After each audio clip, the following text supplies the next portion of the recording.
Let's go now to Newsmax New York and welcome in our newest Newsmax TV host, Dennis Michael Lynch. His new program, Unfiltered with Dennis Michael Lynch, officially begins next week. Dennis, it is great to have you here tonight. And what I have to ask you, first of all, is what made the biggest impression with you this evening? Well, Chris Christie made a comment to Marco Rubio, defining the difference between an executive and a senator, that executives get things done. The president we have right now is a junior senator. He had no background. He had no experience of doing anything. And look where we are. That being said, I agree with Chris Christie. All right, if you want to play the soundbite to do what I'm referring to, that'd be great. But ultimately, I think when you narrow it down, you have to take a look at Donald Trump and say he's an executive. I think he knocked the ball over the fence tonight. I think he may have just won the nomination. Well, you mentioned Chris Christie. Let's take time out, as we also see on camera our good friend Steve Malzberg. Let's listen exactly to Chris Christie in his own words, if we have those comments ready. This is the difference between being a governor and being a senator. See, when you're a senator, what you get to do is just talk and talk and talk, and you talk so much that nobody can ever keep up with what you're saying is accurate or not. When you're a governor, you're held accountable for everything you do. So again, an executive has to act, and a businessman has to make decisions too. That's the point you're making, correct? I am making that, and I think Donald Trump has proven. I mean, you look at his report card, and he's got a lot to show. And tonight, I thought he came across presidential. When they tried to hit him in the kneecaps, he stood his ground. When Bush said, I want you to come off banning all Muslims, he said, no. We're going to do that for a while. It's temporary, and eventually when we get our act together, we can let people back in. Now, whether or not he's going to be able to exactly do that, time will be able to tell. What I'm more focused in on is the fact that Donald Trump showed tonight that he has executive experience. You look at the report card, you get the same thing. To have another senator, in my opinion, would be a bad thing. And then later on, if we come back, as a New Yorker, I'm very offended at Mr. Cruz questioning my conservatism. And we are going to get to all of that. But speaking of New Yorkers and conservatives, also with you there in Newsmax New York, I made mention of him a second ago. Let's bring him on for some comments. Steve Malzberg, host of the eponymously named Steve Malzberg Show, airing each weeknight here at 7 p.m. Eastern on Newsmax TV. Steve, your quick impressions of what transpired tonight. Well, I think everybody was looking forward to the Ted Cruz confrontation and the questions regarding A, the eligibility, and B, the New York values statement that Dennis alluded to. And I think Ted Cruz handled them both very, very well. I think he knocked it out of the park, so to speak. I think we have the bite. I disagree with Dennis when he says he's offended. I mean, he could be offended. I'm not offended as a New Yorker, as a lifelong New Yorker, because, I mean, for Donald Trump to, and for those who don't know what we're talking about, Ted Cruz had said that Donald Trump has New York values. And that was brought up at the debate. And I think we have a bite we could play on how that transpired. Yeah, let's take a look. We'll watch them both, the interplay, and then get your comments first with Ted Cruz. I guess I can frame it another way. Not a lot of conservatives come out of Manhattan. I'm just saying. So Ted Cruz makes that point, uses some humor, but Dennis Michael Lynch, to your point, he failed to inoculate himself about saying, look, the elites running New York have values that really trample upon what we saw on 9/11 with the first responders and the firefighters and the police. Perhaps because of time, let's listen to how Trump comes back, and then we'll have you gentlemen comment on it. Here's Trump. When the World Trade Center came down, I saw something that no place on earth could have handled more beautifully, more humanely than New York. You had thousands of people killed, and the cleanup started the next day, and it was the most horrific cleanup probably in the history of doing this and in construction. I was down there, and I've never seen anything like it. And we rebuilt downtown Manhattan. And everybody in the world watched, and everybody in the world loved New York and loved New Yorkers. And so what we have here is disagreement. Dennis Michael Lynch, you think Trump really handled it. Stephen, you're saying it's not a big deal. DML to you first. I'm going to go with the fact that I think Senator Cruz really hurt himself with that comment, because we all know that elections ultimately are won in the middle. And I can tell you that if I was weighing back and forth about whether I was going to pick Donald Trump or Cruz, he turned me off. New Yorkers, if you're in a bind, you know who you want? You want a New Yorker. All right. And at the end of the day, Ted Cruz, I respect a lot of things about him. But I can tell you, as a conservative from New York who works in Manhattan, I've been down to the border so many times, and I've never gone down there to hand out teddy bears and toys to illegal aliens. Senator Cruz can't make that same claim.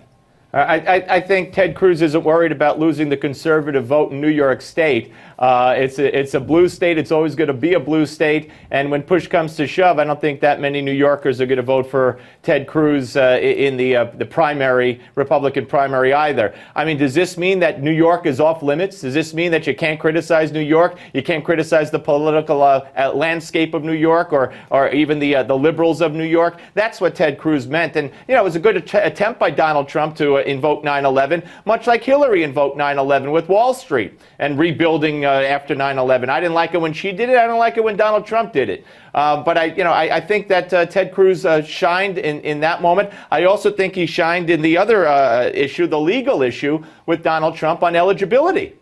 I think that is where Cruz's training as an attorney, all his years of debate paid off the best. But I got to tell you, Steve, I think DML has a point in terms of, and something you were saying, let's look ahead. If you're going to win states like New York, you have to say the Empire State. I believe, and correct me if I'm wrong, but based on polling, New York is in play if Donald Trump is the Republican nominee, is it not? But if Donald Trump is the Republican nominee, he didn't say what Ted Cruz said. There's no way on the face of the earth Ted Cruz is ever going to win New York State in a presidential election against Hillary Clinton. Who are we kidding? Right. At the same time, do you know how many people? Florida is a major state, right? We talk about that. You know how many people in Florida are from New York? You know how many people from across the country are from New York? So although he's tried to concentrate on New York, I'm just telling you, there's going to be a lot of people around the country who are going to take offense to that. They left New York, and they left New York for a reason. Most probably, the taxes were too high, their social liberal policies. They got the heck out. I don't think it's going to be that way. Well, I can also tell you this. There was a recent study by MIT of the most liberal cities across the country, and plenty of them in Texas are appearing at the top of the list. And what else we have going on, and I can speak to some firsthand experience, out west, all the Californians who voted for bigger government and higher taxes abscond to Arizona, but they don't change their way voting. And that's what I think we see with a lot of this in-country migration of people from different locales. They try to get away from the very policies they vote for. They go to a new place and they keep voting the same old way. And yet, for whatever reason, and this is something that I think adds to Trump's argument for the nomination, in addition to now seeing a sense of acceptance, if not an inevitability, on the part of many who are polled, Trump does have the ability to reach across party lines. He is maligned for not perhaps having a faithful Republican political pedigree, but Steve Malzberg, that does appeal to a lot of people.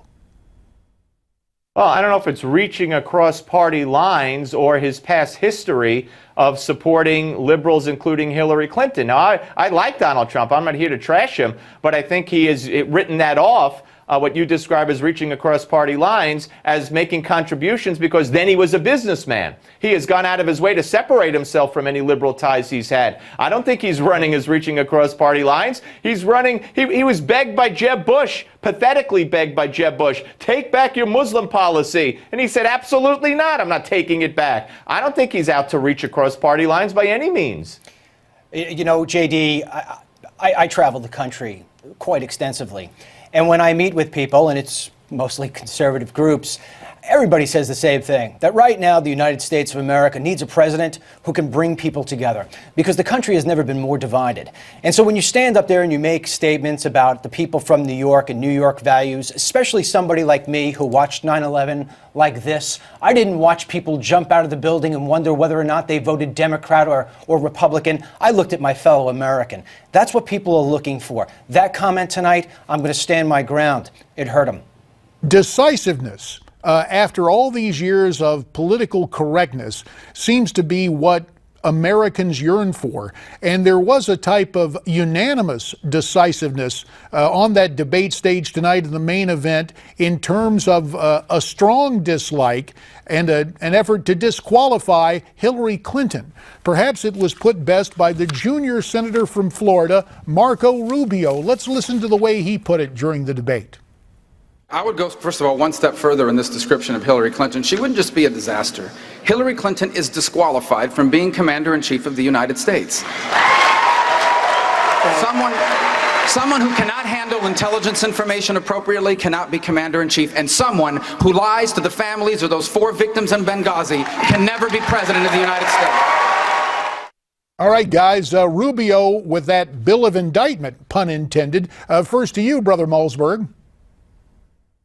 I think he hit on something that is going to be a huge campaign issue when he talked about the Benghazi parents. We have now had them all come out, three family members from 3 different dead heroes in Benghazi, and all say that when the bodies came home in the flag-draped coffins, Hillary looked them in the eye and told each one, we're going to get the guy who made the video. And she, on George Stephanopoulos' program, denied that, in effect calling them all liars. And I'm glad Marco Rubio is aware of that and brought it up. And that's going to be one of the ads that will be run against Hillary in a general election. And I think he's right on target. Now, by contrast, I believe it was Chris Christie who I think dug his hole even deeper after saying he'd shoot down that Russian plane in the last debate by saying he's going to, score. I think we have that soundbite talking about what he's going to do to Obama.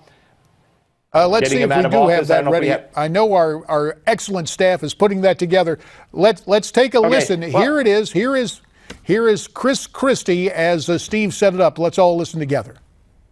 I'm glad to have heard from you in the summary of that question about what's going on in the world, because on Tuesday night I watched Story Time with Barack Obama, and I got to tell you, it sounded like everything in the world was going amazing, you know? If you're worried about the world being on fire, you're worried about how we're going to use our military, you're worried about strengthening our military, and you're worried most of all about keeping your homes and your families safe and secure, you cannot give Hillary Clinton a 3rd term of Barack Obama's leadership. I will not do that. If I'm the nominee, she won't get within 10 miles of the White House. Before he was governor of New Jersey, he was a United States attorney, and he sounded as if he was in the courtroom right there, Dennis Michael Lynch. Yeah, I was going to tell you, I think the soundbite of the night, if you want to talk about Hillary Clinton, came from Jeb Bush, who said she's going to spend her first 100 days in office if she is elected president, walking back and forth from the White House to the courthouse. I think he nailed it over the fence with that. I also want to take another perspective here. I mean, I don't know who's whispering in the ears of these guys, but I think the real way to go at Hillary Clinton, I understand Benghazi and of course the emails, but the majority of Americans who haven't even started to tie into this yet, they're just trying to live their busy lives. I think the way to get her is to say how it is that she just cannot relate to the common American. She hasn't driven a car in 20 years. She gives speeches about basically nothing and gets paid $250,000 for 45 minutes. I mean, basically, if she gave 5 speeches during a week, she could buy a Bentley in every color she wanted. She'd have 5 in the driveway at the end. Unfortunately, she doesn't drive, so it would be useless. You pound that home, that message home, Hillary doesn't have a leg to stand on. JD, what I was hoping for from the Christie bite, and that was a contrast in the way that Rubio, who I thought handled Hillary very well, and Christie, who said, oh, she's not going to get within 10 miles of the White House. But Christie also said to Barack Obama, we're going to kick your rear end out of the White House. I didn't think it was a question that he was leaving the White House. Well, was Christie going to bring in people from New Jersey, where I live, by the way, so well, I could say it? I mean, you know, this is the... I understand, Steve, and I watch your commentaries, and I know you've got kind of and I understand. I mean, I'm not a big Christie fan, but listen, In a place like South Carolina, it's red meat. And since you talked about it, we do have that particular comment. Let's listen to it. Chris Christie, in his own words, making the statement. The American people have rejected your agenda, and now you're trying to go around it. That's not right. It's not constitutional, and we are going to kick your rear end out of the White House come this fall. I got to tell you, I used to live in South Carolina, and it made me go in Jersey, man, but they loved it down there, Steve.